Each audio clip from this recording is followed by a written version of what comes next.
Pablo s'est fait pousser les cheveux. Et il a changé de style vestimentaire, visiblement. Et il est pas du bon côté de la vitre non plus. Les filles, c'est moi, Chloé. Je viens faire une chronique. Il a changé de prénom aussi. Chloé ou Pablo ou qui que tu désires être, tu sais, on t'acceptera toujours. Mais les filles, je ne suis pas. Salut les filles. Bah qu'est-ce qui se passe? T'inquiète, je crois qu'elle bug. Ok, bon bah du coup, focus, ça commence maintenant. Ça grand.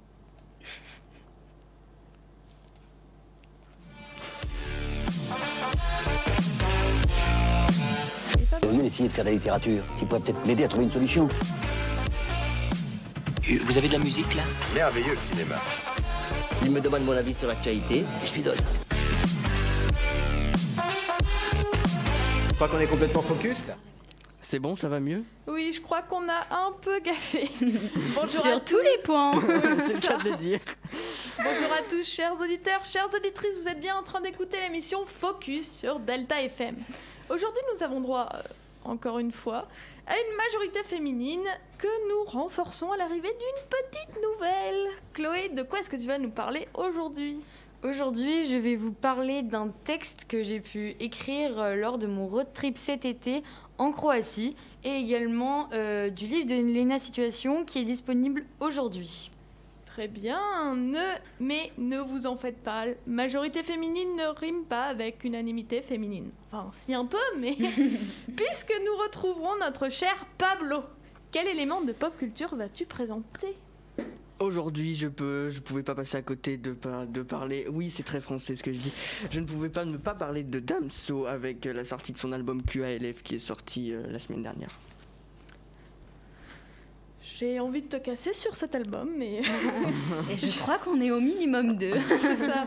Et je viendrai ensuite vous casser les oreilles avec ma belle voix, avec une chronique sur un petit clash qu'il y a eu avec notre petit Jean-Mimi Blanquer.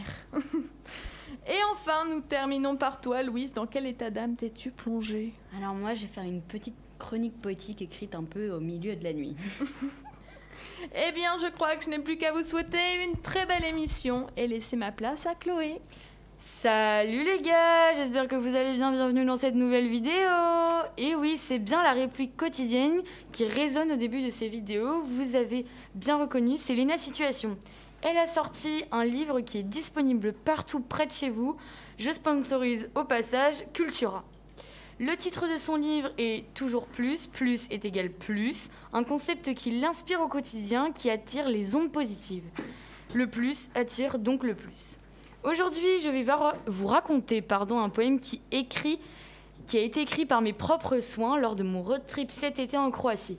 Une grande femme de poèmes, je me suis engagée à écrire tous les jours un texte dans les différents endroits que j'ai pu contempler. Et c'est parti. L'allée qui amenait aux marchés ouverts était entourée d'immeubles délabrés où des personnes d'un milieu social faible y vivaient. Une dame, en appui sur son balcon, fumait sa cigarette. Elle regardait les gens passer. À l'entrée du marché, des échoppes se situaient sur toute une distance. Certaines boutiques étaient ouvertes. On y trouvait des sacs, des peluches, des bracelets à deux kunas, des serviettes avec des grands splits, des petites figurines, des casquettes, des peluches, des cartes postales, des magnettes, des ombrelles et plein de biblos. Les commerçants discutaient entre elles. Coincés entre deux sacs à paillettes, Coincés entre deux sacs à paillettes, il y avait un bar, celui des habitués. Les ventilateurs s'agitaient au-dessus des vieillards buvant et criant. Chapeau sur la tête, cigarette à la main, au comptoir, une femme ride sur le visage essuyait des verres. Un peu plus loin, il y avait les vendeurs de vêtements, sacs et chaussures. Les vêtements étalés sur les planches visaient une certaine clientèle. Ils dépendaient du sexe et de l'âge du vendeur. Des nappes en dentelle tissées artisanalement étaient étalées. Le marché s'étendait partout dans les rues, avec les vestiges et les vieux murs du village. Sur des longs étalages en ciment, recouvertes d'une planche en bois, de vieilles dames criaient de partout « Bolite, bolite, bolite !» Des figues fraîches ramassées du matin tôt. Les figuiers couraient les rues. Ils passaient sauvagement au bord de la route. Des concombres, des courgettes, des choux, des carottes, des pêches, des nectarines, des tomates, des oignons, des poivrons, du maïs, des amandes et des bouquets de fleurs préparés sur place entre les doigts remplis de délicatesse et d'amour par de vieilles dames. Ces odeurs et couleurs dansaient au rythme des chants traditionnels. Les vieillards, accablés par cette chaleur, attendaient leurs femmes qui proposaient leurs produits à chaque passant. Un monsieur avait la peau sur les os, les cheveux en bataille, un t-shirt sale. Il arrivait à peine à marcher. Il me faisait de la peine. J'avais envie de lui tendre ma main et lui offrir des fruits et légumes frais. Au bout de la place, des commerces fermés, étaient cadenassés et barricadés. Sur leur façade, la reproduction en peinture du marché formait la vie de celui-ci. Une matinée fraîche et ensoleillée. Aujourd'hui, j'ai trouvé une maison en pierre le long du chemin de pin. Les cigales chantaient à tue-tête.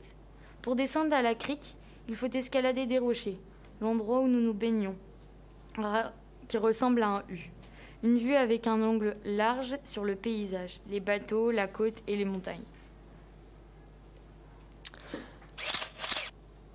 J'ai envie de remettre mon générique pour ma chronique, même si je l'ai pas mixé, mais bon, c'est parti.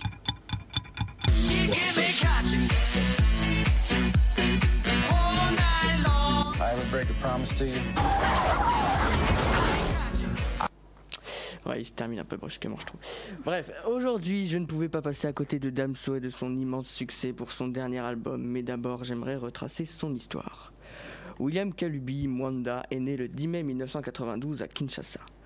Avec sa famille, ils sont venus s'installer en Belgique en 2001, aux 9 ans du futur rappeur à cause de la guerre civile au Congo, mais il va y retourner 3 ans pour ses études qu'il va finalement abandonner. Damso commence le rap en 2006 en créant le groupe OPG avec son ami d'enfance Dolpha. Ils seront rejoints par la suite par Rex, Duck et Leo Brown. Cela lui permettra de se faire repérer par Booba.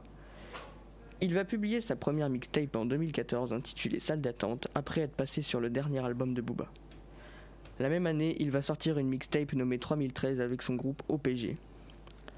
Damso va se faire connaître du grand public en 2015 suite à son morceau Poséidon sur une mixtape de Booba et va ensuite signer pour son collectif 9-2i avant de signer chez Universal Music. Il va ensuite sortir son premier album Batterie Faible en juillet 2016 et Ipséité en 2017. Son album Lithopédion va fuiter en juin 2018 avant d'être sorti parce que il a fuité parce que la Fnac et d'autres grandes enseignes l'avaient sorti en avant-première et ça a permis à quelques petits malins de le faire sortir en avance. Damso va ensuite faire une pause durant 1 an en laissant vide son compte Instagram pour se concentrer sur sa vie, ses textes, son fils, mais aussi la composition, car il a participé à la production des albums de Kenji, Shay et Luan. On le retrouvera quand même en collaboration avec Nekfeu, Dadju, VG Dream, Kalash, Isaac Boy, Nino et en 2019, le 19 septembre, God Bless de Hamza va sortir et Damso va profiter de son couplet pour parler des problèmes de santé de sa mère et annoncer le report de la sortie de QALF comme on peut l'entendre dans ce petit extrait. Arrête pas de taper des mais ton flow est flingué. L'album le plus attendu de l'année sortira pas cette année. Daron dans le coma donc je vais rien sortir cette année. Voilà. En janvier 2020, il va créer un nouveau label intitulé The V Music avant de sortir le morceau Éveillé. Enfin, le 28 août 2020, son album QALF est annoncé avec des grandes affiches sur lesquelles se trouve un QR code menant à sa précommande. Un peu partout dans les pays francophones, en Europe et en Afrique. Et au Canada, Pablo, pense à eux enfin. Ah oui, c'est vrai, qu'est-ce que je ferais sans toi, Louise? Pas grand-chose. Et il va sortir 20 jours plus tard, le 18 septembre, pour devenir l'artiste le plus streamé au monde le jour de sa sortie, la sortie de son album, avec plus de 14 millions d'écoutes rien que sur Spotify. Dans cet album, vous trouverez du rap pur, bien entendu, comme des textes plus poétiques les uns que les autres sur sa mère ou encore son fils. Poétique, tout est relatif, j'ai envie de te dire, Pablo. Je vous laisserai écouter les différentes interviews qu'il a pu faire et surtout écouter ses sons pour en juger. Donc quoi de mieux pour vous laisser que de terminer avec la chanson Pour sa mère. Mais avant, j'ai pas eu le temps de le dire, magnifique première chronique pour Chloé. Ouais, bravo. Voilà, nous vous laissons donc avec la pause musicale. Eh bien, peut-être que tu peux nous dire le nom de cette musique, Pablo ? Oui, elle s'appelle Rose Martès Love, j'avais complètement oublié de le dire. Oui. Mais bon, d'accord, je te le concède, Pablo, c'est quelque peu poétique. C'est poétique à la manière d'un rappeur. C'est ça, c'est ça. Ah, c'est une Oh, jolie chaque rappeur a sa propre poésie, je Oui. trouve. Mais, c'est moi qui enchaîne, je crois. Totalement. Exactement. C'est ça, c'est ça. On change un peu de sujet, Ou beaucoup. voire beaucoup. Alors, j'avais prévu de m'attaquer au féminisme et à la place des femmes dans le rap, et donc de te titiller quelque peu, mon très cher Pablo. Mais ne t'en fais pas, ça ne saurait tarder. Aujourd'hui, je vous parle d'une petite phrase que mon ministre préféré a dit, mon beau et doux ministre, j'ai nommé le cousin machin. Ah, Blanquer. Blanquer, je veux dire Blanquer. Les blagues sur le physique, on avait dit non. Hein.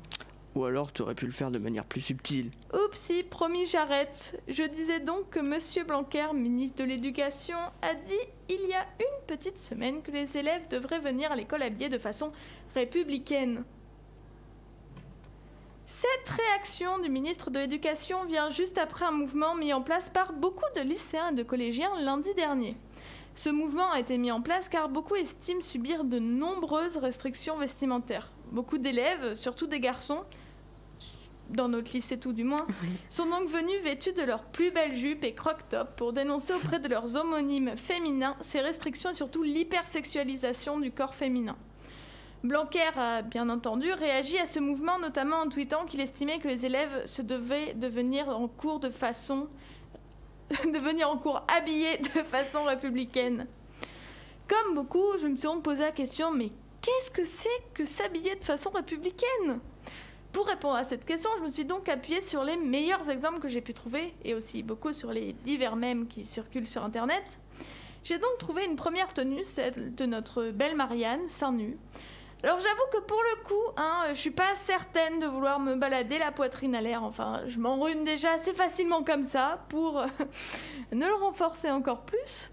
On nous propose également un petit haut vendu par l'Elysée sur leur petit merchandising, site internet avec des petits goodies. Un petit haut aux couleurs de notre chère patrie pour passer inaperçu.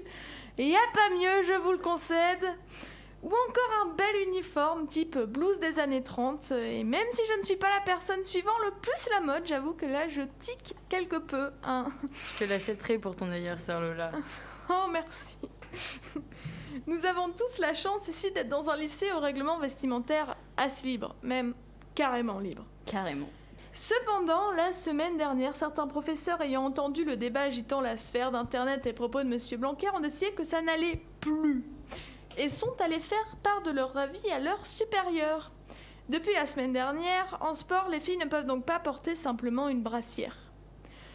Une brassière, généralement, c'est assez large, donc ça couvre quand même les seins largement et une partie du ventre. Leurs t-shirts doivent maintenant couvrir la quasi-entièreté de leur ventre. Et les filles, comme les garçons, se sont donc indignés de cette décision, la trouvant tout simplement injuste. Aucune raison n'a été formellement donnée par aucun des professeurs. On nous a tout simplement dit que c'était comme ça dorénavant et basta. Beaucoup soupçonnent encore une fois un problème avec le corps et les formes féminines. Cependant, si c'est cela le problème, nous ne pouvons foncièrement rien.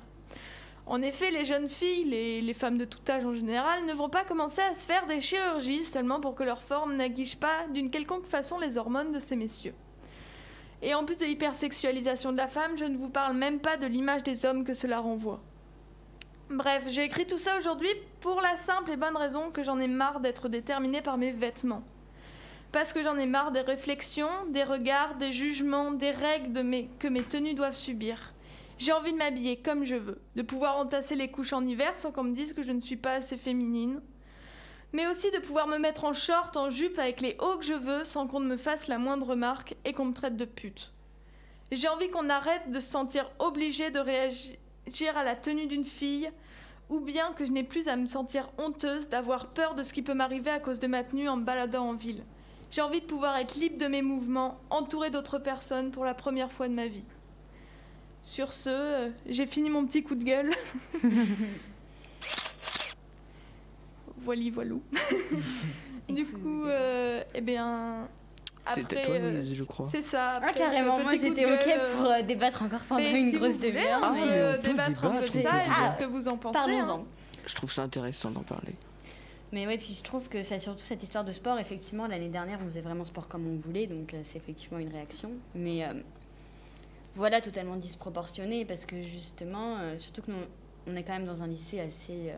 je parle de notre cas personnel, parce qu'on est quand même dans un lycée assez ouvert, et voilà, c'est une décision qui a été complètement injuste, en sachant qu'effectivement, il y a des brassières, genre on va pas aller faire sport en soutif, mais... Voilà, mais il y a des brassières qui sont relativement larges. des et brassières de courantes, sport en qui général. descendent jusque sous les côtes.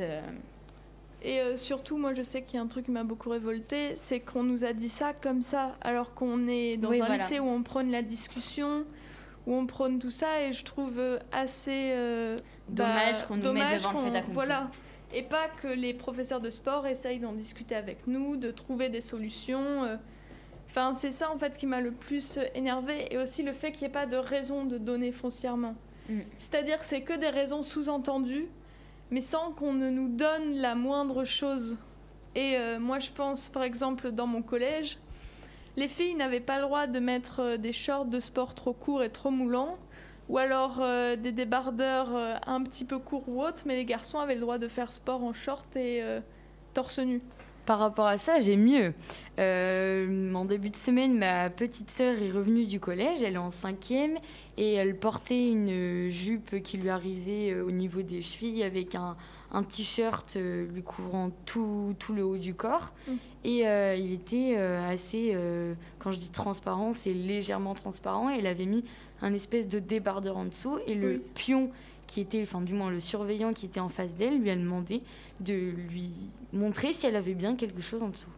Ça, par contre, c'est... Oui, c'est ça. Enfin, Mais voilà, c'est ça, c'est qu'il y a énormément d'incohérences et c'est dommage qu'on en arrive encore là, qu'on en soit encore là. C'est ça, surtout que ça commence très très jeune. Mais surtout en parlant d'intolérance, toutes les marques de sport nous montrent comme Nike ou quoi sur Insta des tenues où les femmes sont avec les brassières, avec des trucs bien moulants et tout ça.